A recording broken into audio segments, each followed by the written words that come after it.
This happened Easter of last year. My husband's family owns an old farm with a large property with mountains, lakes, and woods. No one lives on the farm anymore, so we use it as a holiday residence. This is west in Norway, so fords and mountains and lots of red deer all over the place.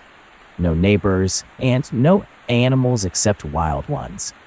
There are old ruins from the Viking Age about 500 meters from the house, nearby the lake, much unknown history that I find every time I come here.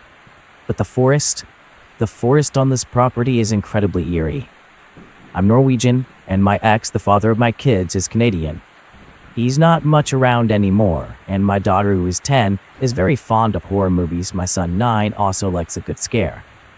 To help them not forget their Canadian culture, I told them about the Wendigo. This was in the car on our way to the west for Easter holiday. Since there was so much deer out there, I told them a story that I've read on the internet about a Wendigo mimicking kitten sounds. I told them that these Norwegian mountains are the same as the Appalachian before the continent split up, and that's maybe why they can be so eerie. Maybe there's some remnants of Wendigo left up here. The second day there, we cut down some small trees outside the house. The kids and I dragged the branches over a small field and tossed them down a hill. This hill is where the forest begins and also the path down to the lake. My husband was in the garage, the other direction, fixing the chainsaw. As we took a break by the tree line, my son, with the Wendigo story in mind, starts to make a special cartoonish cat meow that he thinks is funny into the forest. He kept going maybe 6 or 7 times before I told him to knock it off and get back to helping us with the branches. We turned around, and then, out of nowhere in the silence of the woods, there was a very clear meow coming from the bottom of the hill. It sounded exactly like my son's voice, though. It wasn't my son. He was standing right in front of me, and I could see that he didn't make a single noise.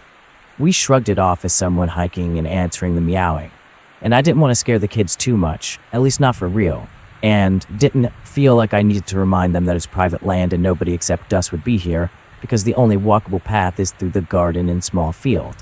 We got up to the garage, told my husband, and went inside for lunch. It was just like, well, I guess there's lots of spirits in these woods. And then we didn't talk about it again. He's a man of few words and not easily scared. He grew up on the farm and spent every vacation of his life here. He knows the land well and thinks it's incredibly mystical, but not quite scary. My husband actually reminded me of this meowing story in the car on the way to Easter this year, and we still can't figure out a rational explanation. So we've kind of just landed on it being a forest spirit, or maybe a very interesting fox.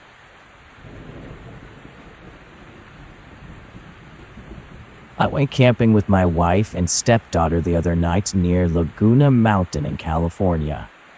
We were off the main road in a secluded route that seldom had cars passing by. No foot traffic through the area at all, whatsoever. We heard a noise late during the night that honestly could be explained logically by something natural that we might not know about. However, my wife and I have both been losing sanity trying to understand what that noise could have been, or what could have made that noise so far out in the woods. The first occurrence of the noise occurred around midnight, and we can only describe it as a slow, deliberate, rhythmic nail scratching on the tensioned paracord straps that we were securing the tent with on the ground. Naturally, we thought it might have been a critter curious about the tent, but the slowness and the rhythm of the noise makes us believe otherwise, because critters like that generally scratch quickly and sounds more hasty, like they have something to do. The other conclusion that led us to believe it wasn't a critter was because of the fact that throughout the night, we actually did hear squirrels running around outside, curious of all of our stuff that was there. Now, why this detail is important? Because during that time leading up to the noise and the time after the noise, we heard absolutely no critters outside running up or away from the tent. Whatever was creating the noise was absolutely silent coming up into our tent. And eerily enough, it may have even been floating or something of that nature. We never saw any footsteps or any footprints or anything like that.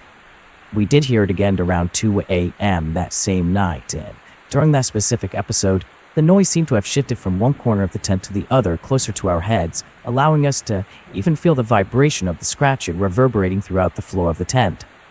That's what leads me to believe that this was no sort of animal. I also believe that the paracord strips being so taut helped the tension vibrate even more, making this maybe even a little bit more pronounced for us to see, or feel, I should say. We may have heard the noise again a third time, but it seemed weaker the last time, and we eventually fell asleep. My wife and I are very disturbed when we think about this story. It honestly kept us awake most of the night on high alert. I don't even think I fell asleep until I saw the first sunrise. Better be honest, I would love to know if anybody in this swamp has any idea what this could be. It could just be something natural we could explain. But I like to think there might be something more going on here.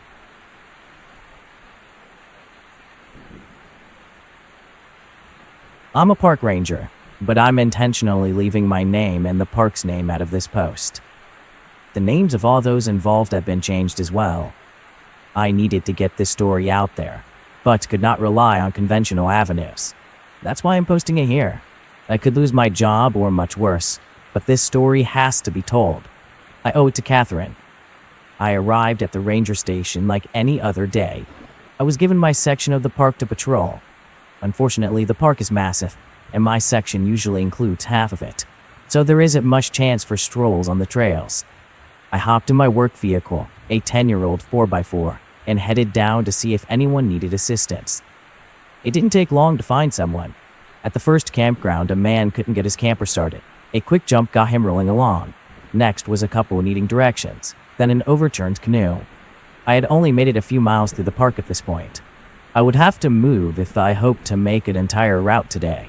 I grabbed a few quick bites of lunch and put some miles on without anyone needing help when the call came over the radio. A hiker had found something, and I needed to go check it out. A half hour later, I talked to a middle-aged woman who had made a concerning discovery. She found a hat and a note on the trail. I read the letter. I'm writing this note and leaving it behind because I'm not sure what's happening. The 5 of us friends have been planning this trip forever, even since long before our graduation. But it's always seemed like something came up the last minute and one or more of us could not go.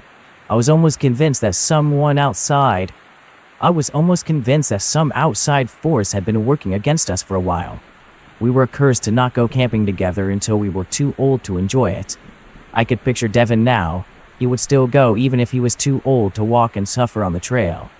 He's always up for camping. I think the guy carries a loaded backpack in his car with himself everywhere he goes. Adrian got here right behind us, followed soon by Dean. Of course, Terry was last to show. We started up the trail in great spirits. 3 miles in, the sun was just starting to heat up. We were making good times toward the rustic campground when Devin decided to take a detour. He said he had heard about an old trail that no one used anymore and wanted to check it out. I said we should keep going the way we were, but I was outvoted. I honestly don't think Terry's vote should have counted since he was stoned, and Devin just bullied him into saying yes. We came to a spot with a large stone off the trail side. Devin said it was the trailhead, but I didn't see any path. He led us through some heavy brush, but on the other side it cleared out. We could see the faint impression of an overgrown trail. I went last and left my hat on the stone just in case we got lost and if we need to be rescued. I think that's precisely where we're headed, straight toward being lost. I'll leave this note under my hat and hope that someone finds us. I asked the woman to show me where she had found it, and she showed me. 3 miles later, I was staring at the rock I had hoped I would never see again. I radioed my location to the station and told them if they didn't hear from me in a couple of hours to send a search party to the old abandoned trail. I wish I had brought my supplies with me. My backpack and sidearm were 3 miles away, and I didn't know how long these kids had been on this trail. I knew that any wasted time could mean the difference between life and death, not only for myself, but for those kids. At least I had my knife, my flashlight, and binoculars. So I thanked the woman, placed the red hat back on the stone just in case, and headed into the heavy bush. Once through the initial overgrowth, the trail became more visible. Old memories flashed through my head, ones I never wanted to think about again. I took a deep breath and headed down the path. It was overgrown for the first mile and opened into a field. I could see people had walked before me because the weeds were partially trampled. As I walked through, a deer jumped ahead of me, startling me. Until that moment, I didn't realize how jumpy I was. I tried to settle down and tell myself that these kids were just lost and I could catch up to them and get them out. I was telling myself that, but that didn't make the memories go away. I entered a clearing with a fallen log and another note with a rock was sitting on it. Think I'm being silly. This trail isn't so bad. Maybe I was wrong. Devin seems to know where he's going. Just can't shake this feeling that we're being watched, you know? Sometimes I'll look around and I swear I see a face disappear behind a tree. Am I being paranoid? Maybe if the birds started singing again, that would lighten my mood. But I haven't heard any of the birds or any other animal for a while. I wonder why they're being so quiet. Are they afraid of us? On another note, Terry seems to be brooding more than usual. Maybe he forgot to bring enough of his stash to last the trip. Devin, in his glory, since everyone has to rely on him for directions. Adrienne and Dean seem to be along for the ride. However, I have noticed Dean looking around at the trees as well. Maybe I'll ask if he sees anything. If you're trying to track us down, I hope you aren't being too bothered. I just have this feeling things are gonna go wrong. I folded the note and stuck it in my pocket, then prayed she was wrong about being followed. I pushed on, beginning to miss my backpack with the supplies, especially the water bottles. The trees provided shade, so the sunlight wasn't shining directly on me, but hiking is always thirsty work. The birds chirping in the trees made me almost forget about the desperate mission I was on to save these 5 kids. My mind wandered back to the kid I couldn't help. It had been shortly after I started as a park ranger. An 11-year-old boy had gotten lost on this very trail. His parents searched for him before calling us to look. I remembered hoping to be the one to find him as we formed search parties and searched on, in, and around every inch of the trail. In the end, I got my wish. I found him, but I wish I hadn't. I pushed the memory to the back of my mind and focused on the trail. It was starting to fade. The trampling of feet wasn't making enough of a difference, and I was beginning to lose my way. Out here, that can be deadly. I kept moving forward and finally regained the trail just in time to reach the fork. I looked back and forth from one choice to the other and couldn't really see a difference between the two. I searched for any broken twigs or plants that would give me a hint, but there didn't seem to be any. Just when I was about to give up and flip a coin, I saw a piece of paper in the weeds, barely visible. I dug it out and read it. It seems like we have a dilemma, a fork in the road, as it were. You would think I would be happy to see the doubt in Devin's eyes as he looked from one choice to the other, but you'd be wrong. It made my confidence plummet. It made me think that we were never going to get out of here. Everyone's running out of water. Devin yelled at us for not conserving, but I saw him drink the last of his. He ranted and raved at us for a while, but we all knew he was just mad because he didn't know what to do. In the end, he flipped a coin. We all did our best not to laugh. Adrienne is reaching the end of her rope with Devin and his attitude. Dean has been playing peacemaker, trying to keep them off from going at it too much. Terry has been way too quiet. I haven't seen him light up once. Something's up with him. But he says it's nothing every time I ask. The birds still aren't singing, and it's bothering me to the core. This strange feeling I have hasn't gone away. I asked Dean if he had seen anything weird, but he won't talk about it. We've been on this trail for some time. I'm hoping to come to an end soon. In case the note got moved or blown around, we took the left trail. I was panicked by the end of reading that note, and was so relieved when she mentioned which path to take. I radioed in and reported that I was on the course of the missing hikers. I told them I was at the fork and that I took the left side. I was told that there was no search party going on yet, that I was the only one looking for these kids. It was the complete opposite of years ago looking for that kid. Everyone was searching. I know we combed every inch of that wilderness, but that's the thing about the woods. You can search every nook and cranny visible, but something can still stay hidden. The sun was going down and I still had no idea how close I was to catching up to these kids. I could stumble across them in the next clearing, or they could be hours ahead of me. I met the woman who showed me the hat and note in the afternoon. If they started around daybreak, they could be 5 or 6 hours ahead of me. If the leader is driven to continue, it's hard to say how far they might be. I continued following the trail until I saw a fallen tree across a river. I looked both ways along the river's edge, but didn't see a path, so I crossed the tree. I could picture the debate the kids had when they got there. I chuckled at the thought of Devin having to convince them to go across. I believe I made up a lot of time with that single crossing. I jumped into the water, drank my fill, and climbed back up feeling much, much better. It was tough to pick up on the trail on the other side. I was glad to find a note sticking to a branch. Oh my gosh, Devin just about came unglued when we got to the tree over the river. He hopped up right away and started to cross, but the rest of us weren't so sure that the trail led that way. We asked him how he would obviously know this, but he said he planned this fallen tree as a part of it. He sputtered, stopped, and told us that we would be lost without him. Dean had finally had enough and told him we were lost because of him. I thought Devin would swing at him until Terry came to his side and told Devin to shut up. The rest of us all came together and told Devin he could keep leading us as long as he stopped acting like a freaking petty tyrant. He didn't take that too well, though. In the end, he told us we could all go to hell. He sat on the log and refused to move. Eventually, we took a break, refilled our water bottles in the river, and Dean said we should keep going and led us across the tree. Devin followed along, acting like a whipped puppy. Dean and I talked about the disappearing face we had seen a while back, but neither of us had seen it again. At the very least, the birds were back singing. I chuckled, figuring that Devin would be a big baby over the whole thing. But after the chuckle came concern. Deposed leaders are usually dangerous. I wondered how much offense Devin had taken and how long it would take before he started getting some sort of payback in some small or large way. Darkness was coming on fast in the woods. I had to make a decision, camp for the night or keep going. If I camped, I could defend against the predators that lurked in the darkness. But if I kept moving, there was a good chance I could stumble across the group before daybreak. It wasn't much of a decision. These kids that I don't even know, that I had plunged headfirst into the woods without even my backpack of supplies. Of course, I was going to try and catch up with them. If I had done that years back, would that kid still be alive? Such thoughts nagged at me. Most days I kept them at bay, but here, in this same forest, close to where I found him, I needed to focus. If I'm going to get after them, and I'm going to keep up, I need to get going. I stepped off the trail to take a pee and heard a metallic snap simultaneously, and I felt intense pain shoot at my leg. I looked down and I had stepped into a bear trap. I screamed, I fell to the ground and rocked back and forth in agony. After a few minutes, I refocused on getting the trap off of my leg. I found a branch and pried the weapon open, screaming the entire time. I pulled the surprise off my leg and threw it to the side.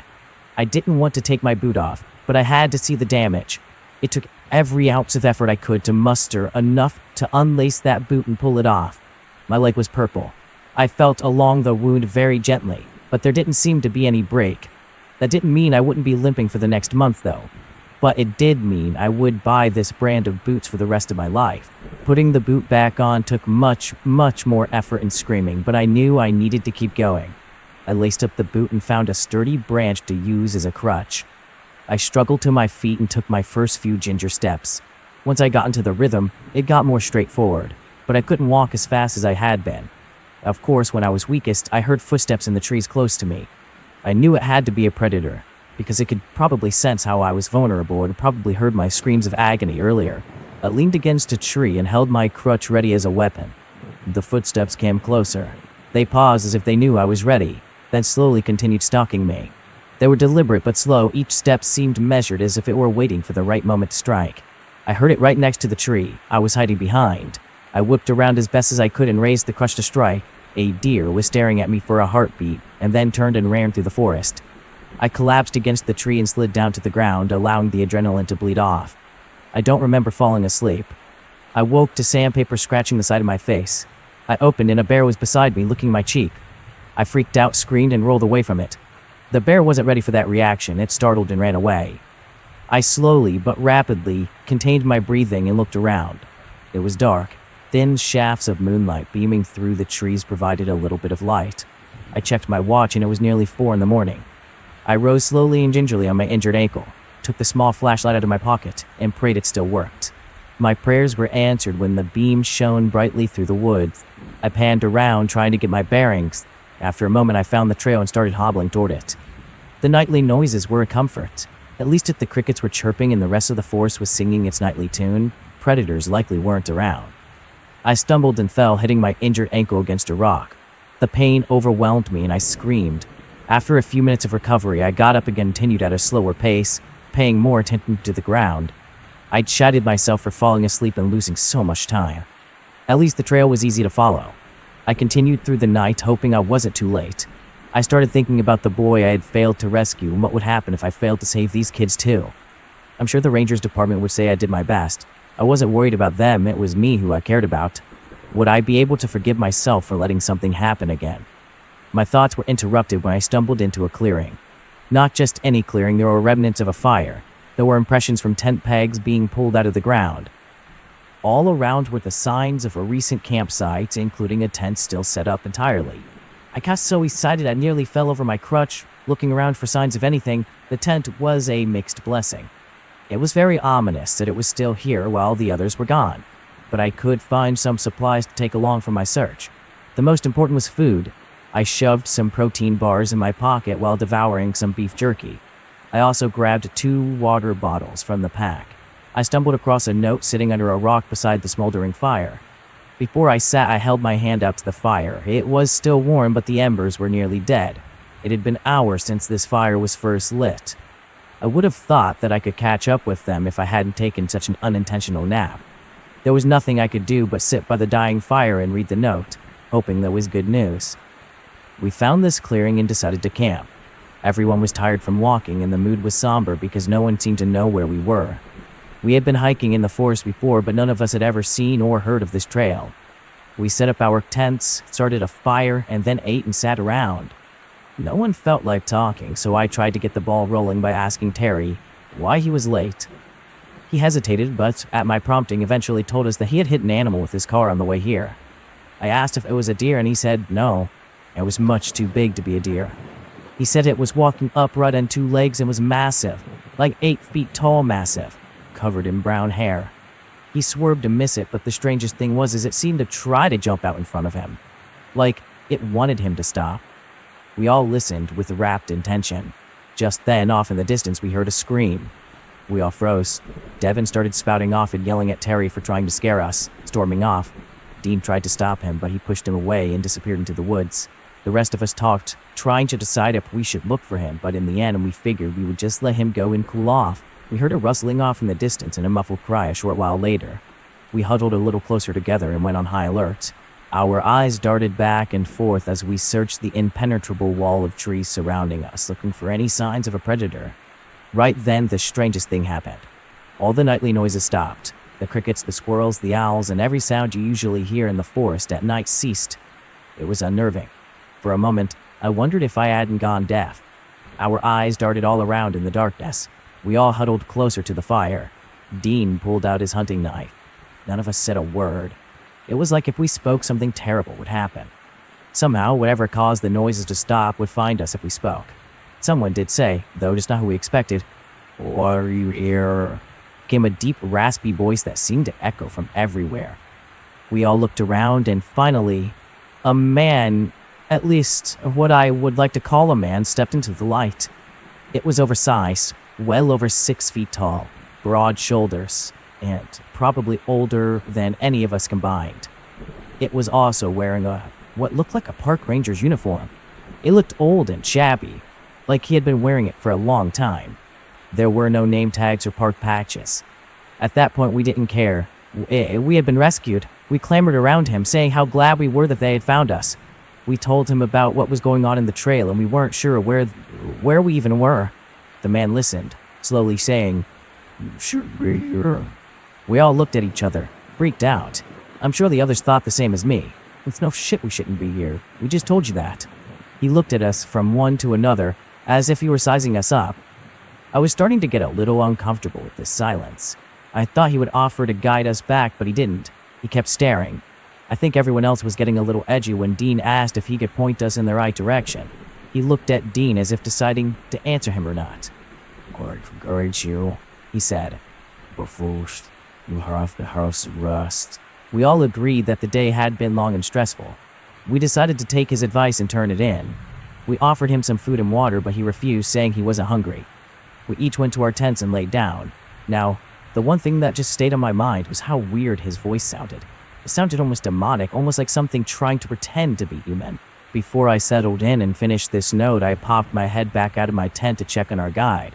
He was sitting by the fire, staring into the orange coals. I thought I heard him mumbling or maybe humming something softly. I quietly zipped up my tent and went to sleep. Sometime later, someone banged on my tent. I awoke and unzipped it to find the ranger with a strange look in his eyes. "We need to go." "Why?" I said, rubbing the sleep out of my eyes. "It's not safe here," he said with an edge of panic. I popped back into my tent to change, then came out and met with everyone. They were all in states of semi-consciousness as well. Everyone but the ranger seemed to be confused. "Pack up. We need to leave," he said a little more forcefully. I was about to protest when I heard a piercing scream. His head shot up, and he stared in the direction of the sound. "Move it," he said. "Back up." We didn't need to be told again. The scream brought us all fully awake. We tore down our tents repeatedly and packed up everything into our backpacks. As I finished up, I noted Devon's tent was still standing up. "Where's Devon?" I said. "Who's Devon?" the ranger said. "He's another one of our friends," I said. "He went off into the woods right before you got here." "He didn't come back?" the ranger asked. "Should we go look for him?" I said. The ranger extended his arms and did a slow circle. "Which way would you go?" he said. I understood his point. How would we know where he had gone? If he was still on the path or not? It just seems like we should do something. "What about his gear?" I said. "Do we take it with us?" The ranger looked at me, almost like he was annoyed at answering so many questions. "Leave it here, in case he comes back," he said. "You'll need his supplies." I'm not sure if I'll keep leaving notes or not now that we have a ranger to guide us. Whoever finds this, please look for Devon and make sure he's okay. After reading this note, I was perplexed. A ranger? All the rangers at this park are in their 30s or 40s. Maybe it was someone who retired and was just roaming around out here? But why would they be out here in the middle of the night? And why would they be in some sort of ranger's outfit? Sitting here by the dying embers of the fire, with the tent set up in front of me, it was very tempting to take a rest. If they're in the hands of a capable ranger, I could get some rest before the long hike back out of here. But I knew I already had taken my rest for the night. If not for that, I would have been here hours ago, probably before the other ranger. I set out again, feeling tired but determined. The campsite made me more hopeful than I had been all day. At least they were together and thinking like campers. If only I knew who this ranger was. The sun was an hour away from rising, so I took up my flashlight to follow the trail. I zipped up the tent before I left, just in case the owner returned. I wouldn't want animals getting in and taking everything. It's bad enough when injured park rangers do it. The trail stayed level for a while as dawn peeked over the tree slowly. The course started heading upward, which was terrible news for me and my bum ankle. It made things much harder, but I had my trusty makeshift crutch to help me. Dawn crept into the forest, giving me a little assistance. At least I wouldn't have to waste a hand on holding a flashlight. As the climb grew steeper, the trail grew more narrow. At times it was only the width of a foot. As I scaled the narrow path, I held onto trees and whatever I could. At the most difficult, I paused and seriously considered turning back. As I looked around for any other way to keep going, I saw brightly colored fabric at the bottom of the ravine. I carefully balanced as I took out my binoculars and looked. It was a backpack, and attached to it was the body of a girl in her early 20s. She looked like she had hit her head on the rocks at the bottom. Her face was bloody and mauled. Her clothes were ripped and soaked in blood. There was no doubt that an animal had gotten to her. The only question was she alive when it started feeding on her? I looked away, but I felt my determination doubling down to find these missing kids. They might be with the ranger, but they were still in terrible danger. I slowly continued up the narrow trail. At this time, I was sure the ground would give out from under me, and I would share the same fate as that poor, unfortunate girl at the bottom of the ravine. It was then I remembered my radio.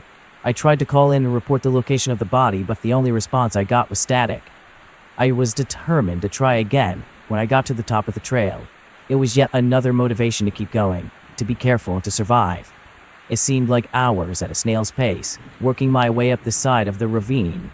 Finally, I clawed my way over the top of the edge. I rolled over onto the solid ground and lay there for a few minutes. Once I caught my breath, I got up slowly and painfully. I hadn't done my ankle any favors. I limped toward what looked like the trail and began following. It wasn't long before I came across the remnants of another campsite. Fire was a little warmer than the last one. I stoked it up, threw some more wood, and got it going. I knew I needed some rest. I searched around, found a note, then sat down on a log by the fire to read it. I can't believe Adrienne is gone. We started up this steep ravine, and the trail kept getting narrow. I asked the ranger if there was any other way around it, and he just glared at me and said no. We all struggled with our heavy packs on our back. At one point, I was on all fours just trying to keep from sliding into the ravine. That's when it happened. Adrienne was having trouble keeping her feet on the trail. She kept slipping. I reached out and helped her balance a few times. Being right in front of me, I kept an eye on her whenever possible. But to be truthful, I wasn't watching nearly as much as I wanted because I was watching my own feet. She slipped once. I tried to grab her, but she had tipped over. The weight of her pack dragged her over the side. I watched in horror as she tumbled down into the ravine, bouncing off trees as she went. I saw her skull make a tangible impact several times as she tumbled down to the bottom and slid to a stop. I wouldn't know if she was still breathing or not as I called her name. She didn't move. I reached for the ranger in front of us and pointed to her unmoving body. He stared at her for a long time. I don't know if he was trying to see if she was alive or not. He told us to keep going up the trail to the top and he would check on her. I watched as he carefully made his way down to the nearly sheer slope. We kept moving forward as instructed. He was only halfway down when we made it to the top. I was a wreck. I was so happy we made it, but sad for Adrienne. I didn't hold out much hope that the ranger would come trotting back into camp with her on his back, saying she only had a few bumps and bruises. We started the fire and sat around in a stupor. Finally, Terry came over and talked to me. "Look, I understand she was your friend, but she was ours too," he said.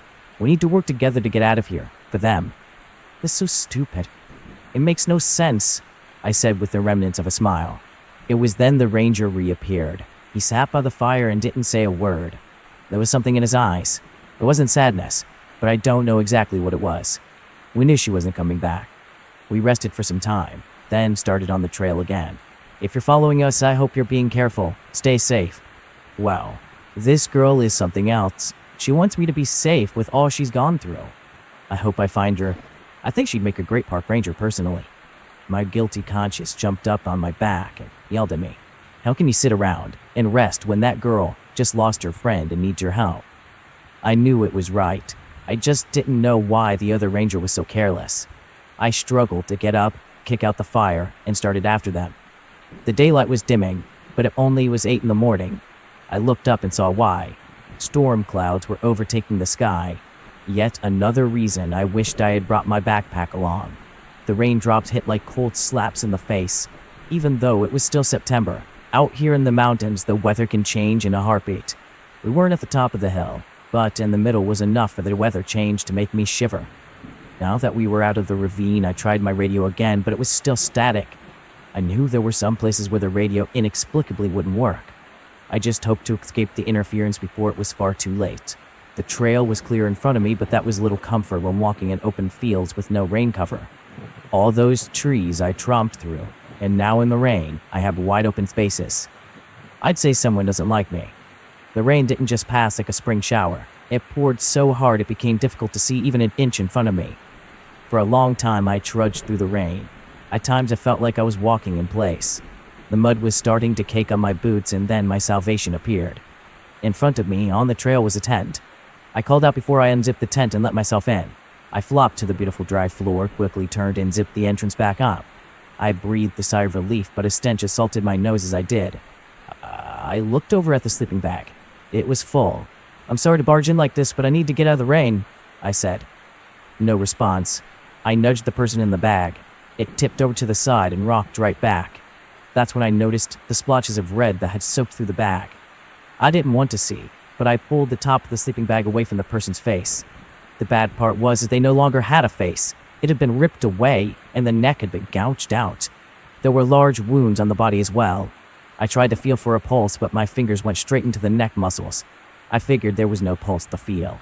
I wiped my fingers on the sleeping bag and pondered why this person was covered. I know the animal who did this didn't gently cover up the person with the sleeping bag when it was done. I found my answer lying above the head on the person. It was a note. "I can't believe Terry's dead. I wish I'd never come on this trip. I wish I'd never let Devin bully us into turning down this damn trail. Where the hell is Devin anyway? When he stormed off on his little pity party, did he run across whatever creature has been stalking us? Is he sitting back in his tent now, enjoying himself? I don't know. We enjoyed not climbing up the face of a ravine, but we were exhausted. I mentioned stopping and camping for a little bit to the ranger. He looked at us and even sniffed the air. That seemed like a weird thing to do. But after that, he agreed to let us set up camp. He even told us to do it quickly as we could. We gathered wood for a fire, and then he told us not to bother because the rain was coming. I guess that explains the air sniffing thing. Our tents had been up for maybe 15 minutes since it started raining. It quickly turned into a downpour. We all offered the ranger to sit in our tent with us. He looked over us, one by one. It was pretty creepy. Finally, he said he would sit with Terry in his tent. Dean and I looked at each other with relieved expressions. The ranger is helping us after all, but he isn't someone I'd like to ever see again. He just acts too weird. At times, I wonder if he's even helping at all. I just closed my eyes, listening to the rain on the tent and letting it carry me off to dreamland. When the ranger ripped open my tent, he said we needed to pack up right now, that something was hunting us. We dove out into the rain, miserably packed our tents. He reassured us that there was a cave nearby that we could get to for shelter. As I was packing up, I didn't see Terry, so I went to his tent and knocked. When there was no answer, I went in and found what was left of his body. Something had torn him to shreds. I covered my mouth to avoid vomiting and ran the hell to the others. Dean and the ranger looked in and saw what was left of him. The ranger said he had left the tent to go to the bathroom, and when he came back, he saw a predator hanging around the tents. That's when he came to wake us. It must have already gotten to Terry. I pulled his sleeping bag over his head and wished we had given him a proper burial.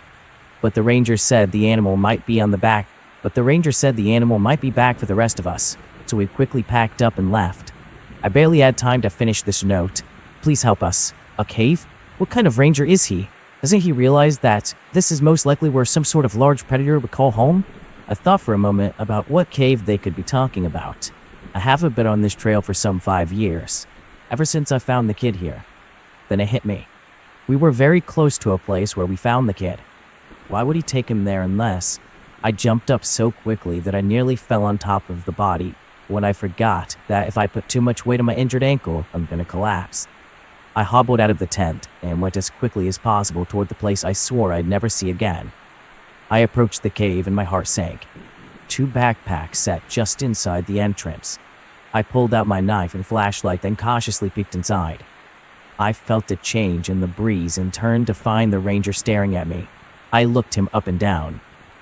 You, I said. The last time I saw you was when we found the boy. He said nothing. It was never a random animal attack, I said. It was you. Oh, was a few years ago, as you floated around, you will surprise her as soon as I show. You son of a... I pulled out my knife and held it ready. He paused, then smiled. Do you think I got your meat? I looked at it. Pretty sure, I said. It's made of iron.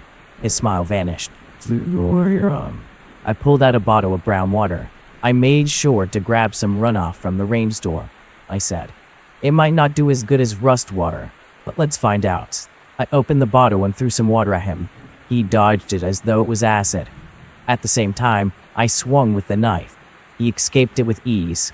Why won't you show me your true form? Use them. You know, yeah. No swing of four arms. He swung and connected with my stomach, knocking the wind out of me. I recovered and swung the knife in a vicious downswing at him, which he easily dodged.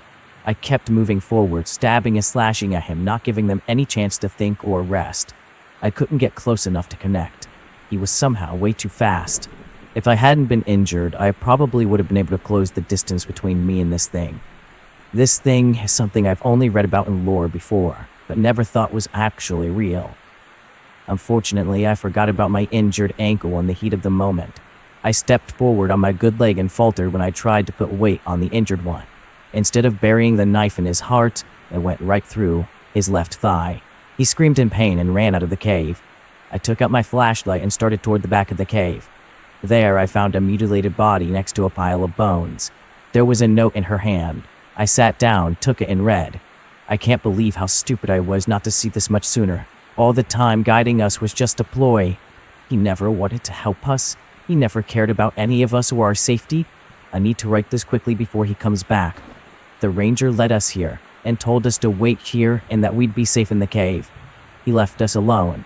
Dean pulled out his flashlight and explored more profound areas into the cave. He found a large pile of bones. Off to the side of them was a pile of clothes. We ran toward the opening, but the ranger had already returned. So, there's listen, he said, leering at us. You're someone. "What are you?" I said. He smiled for the first time since I'd met him, but his smile wasn't comforting. It was terrifying. I watched in horror as he changed into a giant cat-like creature. It didn't look quite like a panther or a mountain lion. He lunged at us with incredible speed. He grabbed my leg and tore a large gash into it. I fell into the floor, screaming. Dean tried to defend me, swinging his knife around and holding it at bay, but it stalked around him and cornered him. He only had one chance. He looked at me with sadness and then ran past the creature and out of the cave. It looked at me and then my leg, then sprinted out after Dean. I know why he did it. He was trying to give me time to escape, but with my leg, there was no way. I couldn't outrun anything. What he did do was give me the time to say goodbye. If you're reading this, I'm so sorry. I'm so sorry I led you to your death. If you somehow survive and make it out of here, please tell our families what happened. Goodbye. I fought back the tears as I read the final words of this brave girl. I limped out to the front of the cave and looked out as the rain stopped. It was like seeing a new world being born. I tried my radio and got an immediate answer. I gave them my GPS coordinates and told them to prepare for casualties. I'm still a park ranger even months later. I made sure that the trail was sealed off. I carry an iron knife and rust water with me at all times. I have the rust water and a squirt gun just in case. The bones were removed from the cave and subjected to DNA testing. Aside from this group of victims, including Devin, several others had gone missing in the park over the years. The official version of the events was that a rogue animal had been hunting people. I was told it was best for my career if I didn't reveal the true nature of the predator. I still search for the creature and post signs everywhere to look for an older ranger wearing a uniform with no patches. There's a number to call if anyone spots him. It's my cell phone number. Occasionally, I hear reports of a large cat limping on its hind leg. I try to make my way to that spot as quickly as possible, but I have yet to catch him. I posted this story in memory of that brave girl, but also as a warning. Never go on an unposted trail and beware of those you meet in the woods, even if they wear a uniform. They may just turn out to be something we can't comprehend. A creature, hidden and lost from history.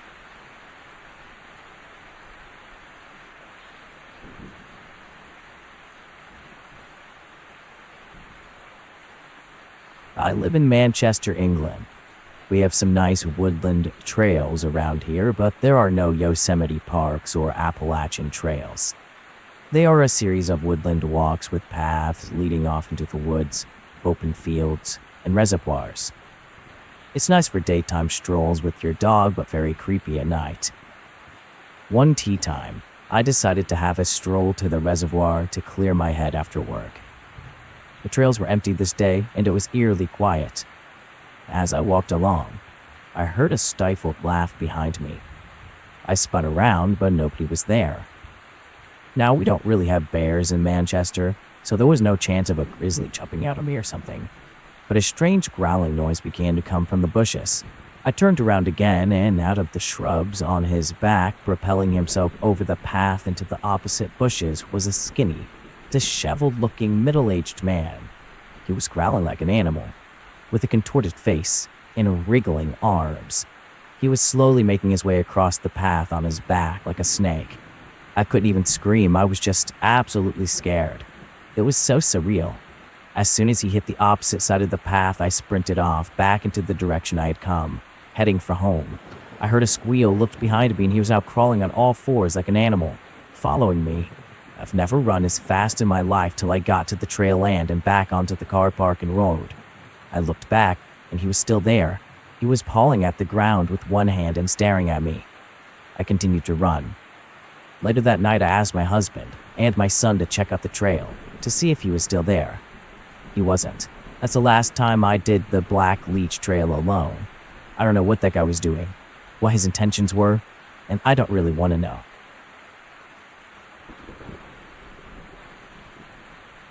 I am a young adult male with a pretty average build, and I live in the city on the West Coast. My neighborhood is kind of an odd one. People are out and about throughout the day and even into the night. One night, sometime around 8 p.m. last year, I decided to walk around my neighborhood. It had cold, crisp air that day, and it seemed like a good condition to walk around and not crack a sweat. I took the route on the outskirts of my neighborhood. There is a runoff that runs parallel to the city street with woods all around it. Thus, there are two roads and sidewalks that also run alongside the runoff, one for the neighborhood and one for the city. I walked on the sidewalk closest to the city street. In addition to the runoff, a hedge of bushes separates the runoff and the sidewalk. At the end of the runoff is a neighborhood park, but before that is a small bridge. You must cross over the runoff to get to the neighborhood street. In previous outings, I have noticed homeless people sleeping on the bridge, thereby blocking access to it. There is also an opening in the brush by the bridge where the homeless people sit and camp to get shade from the sun or rain. Now, this isn't to say that homeless people are scary, they're just human beings at the end of the day. I just mention this because it does sometimes feel a little unsafe. As I approached the bridge, I couldn't help but glance at the brush opening. To my relief, it was empty. I continued my walk, but nagging feelings kept compelling me to look back after I had crossed the bridge. My heart skipped a beat when I saw a figure, a silhouette turning the corner onto the bridge I had just left. The figure was male, wearing a baseball cap, undeniably about 6 feet tall or more, and incredibly skinny. They were also moving fast, like way too fast, so I decided to start booking it towards the park. As I reached the park, I realized I never heard any footsteps. I turned back and the figure had vanished in front of my eyes. The next thing I saw was a runner passing me, running over the bridge. And I didn't see or hear any reaction from the runner seconds afterward. And this was a woman now, somebody completely different from who I had just been seeing. That's when I concluded that it must have been my imagination or some sort of spirit that I must have disturbed somehow. Finally, I began to get more spooked because now I'm hearing whispering voices around me. I looked down and came to a haunting revelation. I had been listening to scary stories all my life. I had heard many stories about haunted bridges and the souls that could reside under them. And I believe that this bridge is haunted, with voices and spirits haunting the top and the bottom side of this bridge. I've never been back there at night since. I'm not really sure how to explain it other than there's some creepy stuff going on out in the woods sometimes.